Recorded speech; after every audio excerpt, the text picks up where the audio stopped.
మేము కేంద్ర ప్రభుత్వంతో మాట్లాడుతూ ఉన్నాం, కేంద్ర ప్రభుత్వాన్ని రాష్ట్రానికి తీసుకురాబోతూ ఉన్నాం, మిర్చి పండించినటువంటి రైతులకి అండగా నిలబడబోతూ ఉన్నాం, కనీస మద్దతు ధరని ప్రకటించబోతున్నామనే భావంతో ఆ రోజున హడావుడిగా 11,781 రూపాయకి, ఇంతకుముందు కూడా చెప్పేది బాటా కంపెనీలో రేట్లు ఉంటాయి, ఆ రేట్లు చూస్తుంటాం, తర్వాత ఈ రేటు చూసాం ఈ ప్రభుత్వం దగ్గర 11,781 రూపాయకి మేము కొనుగోలు చేయబోతున్నామని చెప్పి 60 రోజులు దాడుతూ ఉంది.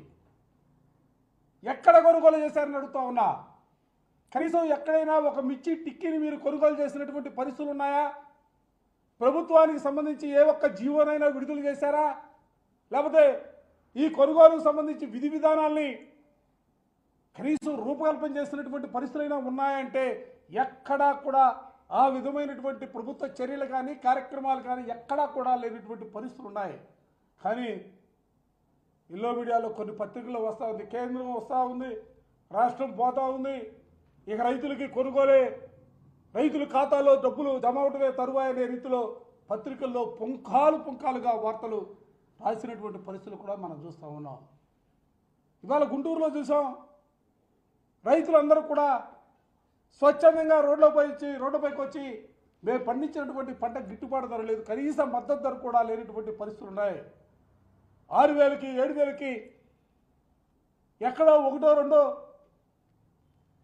మంచి ధర వస్తే మిగతా అన్ని చోట్ల కూడా అన్ని రకాలకు సంబంధించి కూడా కనీస మద్దతు ధర లేదు. 7,000కి కూడా కొనుగోలు చేసే పరిస్థితుల్లో లేనటువంటి పరిస్థితులు ఉత్పన్నమని రోడ్డుపైకి వచ్చి ఇవాళ ఉద్యమించినటువంటి పరిస్థితులు కూడా చూస్తూ ఉన్నాం. మేము ఈ సందర్భంగా ప్రభుత్వాన్ని కూడా కోరుతా ఉన్నాం, రైతు కంట కన్నీరు ఒలిగితే ఆ రాష్ట్రం సర్వనాశనం అయిపోతుంది అనేది చరిత్ర చెబుతున్నటువంటి పాఠం. ఇవాళ రైతుల కళ్ళల్లో కన్నీళ్లు తిరుగుతూ ఉన్నాయి, రైతులు బాధపడతా ఉన్నారు. అసలు రైతులు తమ భవిష్యత్తు ఏందనే ఆందోళనలో ఉన్నటువంటి పరిస్థితుల్లో ఇవాళ ప్రభుత్వం ఎందుకు ముందుకు రావట్లేదని అడుగుతా ఉన్నా. వ్యవసాయం దండగా మీరు భావిస్తూ ఉన్నారా? గతంలో మీరు మాట్లాడినటువంటి మాటల్ని ఇవాళ ఈ సందర్భంగా గుర్తు తెచ్చుకోవాల్సినటువంటి పరిస్థితులు ఉన్నాయి. మీకు రైతుల పట్ల ఎందుకు చిత్తశుద్ధి లేదని అడుగుతా ఉన్నా. వైఎస్ఆర్ గవర్నమెంట్లో జగన్మోహన్ రెడ్డి గారు 3,000 కోట్ల రూపాయలతో స్థిరీకరణ నిధి ఏర్పాటు చేస్తే మీరు ఇవాళ 300 కోట్ల రూపాయలతో అన్ని పంటల కొనుగోలుకు సంబంధించి బడ్జెట్లో కేటాయింపులు చేస్తారా? ఇదేనా మీకు రైతుల పట్ల చిత్తశుద్ధికి నిదర్శనం? ఈ జిల్లాలో ఉన్నారే సమస్త యంత్రాంగం మంత్రాంగం మొత్తం కూడా ఈ జిల్లాలో గుంటూరు జిల్లాలోనే ఉన్నారు.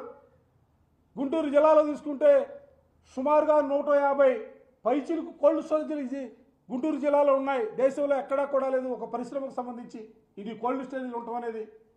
ఈ రాష్ట్రంలో 4 లక్షల పైచిలకు ఎకరాల్లో మిర్చి సాగు చేస్తూ ఉన్నారు. 2 లక్షల మంది పైచిలకు రైతులు వ్యవసాయం చేస్తున్నటువంటి పరిస్థితులు వాళ్ళకి కనిపిస్తూ ఉన్నాయి.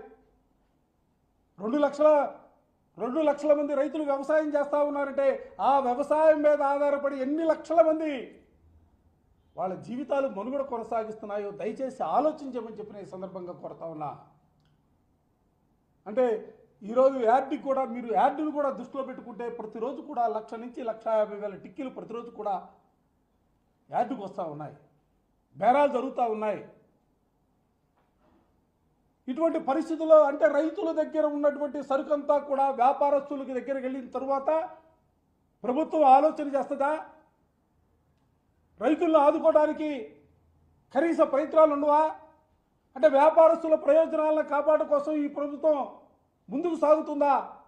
ఆలోచించమని కూడా నేను ప్రభుత్వాన్ని కోరుతా ఉన్నా. మేమేదో రాజకీయ ద్వేషంతోనూ రాజకీయ భావాలతో మేము మాట్లాడతలా.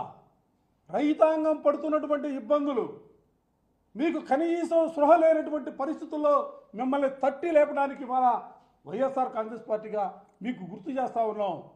దయచేసి ఇప్పటికైనా కూడా మిర్చికి సంబంధించి అరే మీరే ప్రకటించారు కదా 60 రోజుల కిందట, విధి విధానాలు లేవు, ఒక విధానం లేదు, ఒక పద్ధతి లేదు, ప్రచారం తప్ప వేరే యావే లేదు. ప్రభుత్వం దగ్గర లెక్కలు ఉండవా?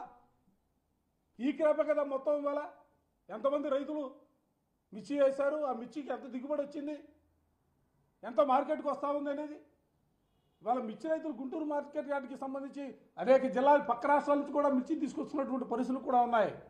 దయచేసి నేను మిమ్మల్ని మీ ద్వారా ప్రభుత్వాన్ని కోరుకునేది ఒక్కటే, మిర్చి రైతులకు సంబంధించి మిర్చి రైతులతో పాటుగా అన్ని పంటలు పండించే రైతులందరూ కూడా ఇవాళ వాళ్ళ మనసులో కూడా భయాందోళన ఉన్నారు, భవిష్యత్తు ఏందనే ఆలోచనతో ఉన్నారు.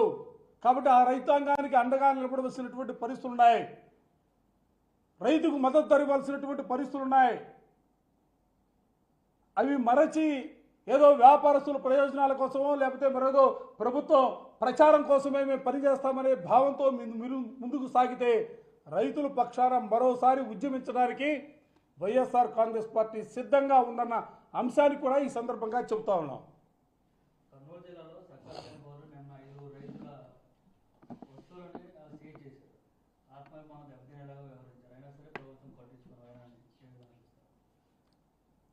ప్రభుత్వం ఎంతసేపటికి కూడా వ్యాపారస్తుల ప్రయోజనాలను లేకపోతే ప్రచారం కోసం కార్యక్రమాలు చేసే పద్ధతిలో ముందుకు సాగుతుంది తప్ప ఎక్కడా కూడా రైతాంగానికి సంబంధించి, ఎందుకంటే ఇవాళ బ్యాంకుల్లో రైతులకు అప్పులు ఉన్నాయి, అప్పులు ఎందుకంటే ప్రతి సంవత్సరం కూడా అప్పులు చేసే పరిస్థితులు ఉంటాయి. కనీసం బ్యాంకర్స్తో మాట్లాడదామని కానీ వ్యాపారస్తులతో మాట్లాడదామని కానీ లేకపోతే ధరల్ని వాళ్ళ గిట్టుబాటు ధర అయ్యే విధంగా ప్రభుత్వంతో కేంద్ర ప్రభుత్వం మాట్లాడి ఎక్స్పోర్ట్స్ పెంచే కార్యక్రమం కానీ ఇవన్నీ కూడా ఎక్కడా కూడా చేస్తున్నటువంటి పరిస్థితిలా కేవలం ప్రచారం కోసం, మభ్యపెట్టడం కోసం, రైతుల్ని మోసం చేయడం కోసం, మాయ చేయడం కోసం ప్రభుత్వం ప్రయత్నం చేస్తుంది తప్ప ఎక్కడా కూడా వారి ప్రయోజనాలను కాపాడటంలో ఎప్పుడు కూడా ఈ ప్రభుత్వం ముందడుగులో లేదు.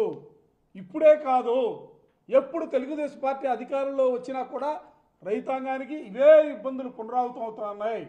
అందుకనే మరోసారి ప్రభుత్వాన్ని చెబుతా ఉన్నాం, రైతు పండించినటువంటి ప్రతి పంటకు కూడా గిట్టుబాటు ధర కల్పించాలా.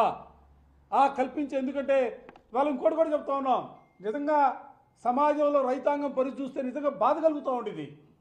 పెన్ను తయారు చేసినాడు ఆ పెన్నుకు ధర నిర్ణయించుకొని మార్కెట్లో పెడతారు. పిన్నీసు తయారు చేసినాడు కూడా దానికి ధర నిర్ణయించుకునే ఉత్పత్తిదారుడే ధర నిర్ణయించి మార్కెట్లో పెడతారు.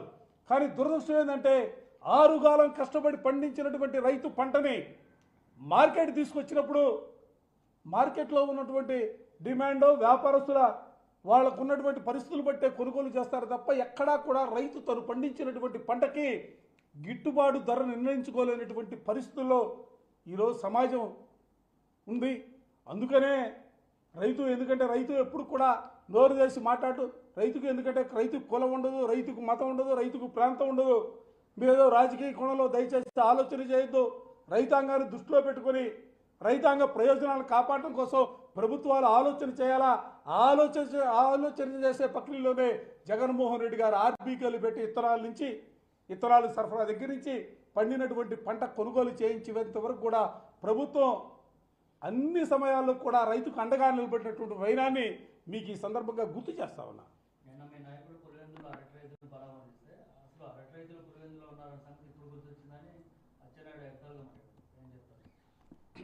వాళ్ళు ప్రతిదానికి కూడా ఎగతాళిగా మాట్లాడతాం, వ్యంగ్యంగా మాట్లాడతాం ఆనవాయితీగా వస్తున్నటువంటి పరిస్థితులు ఉన్నాయి.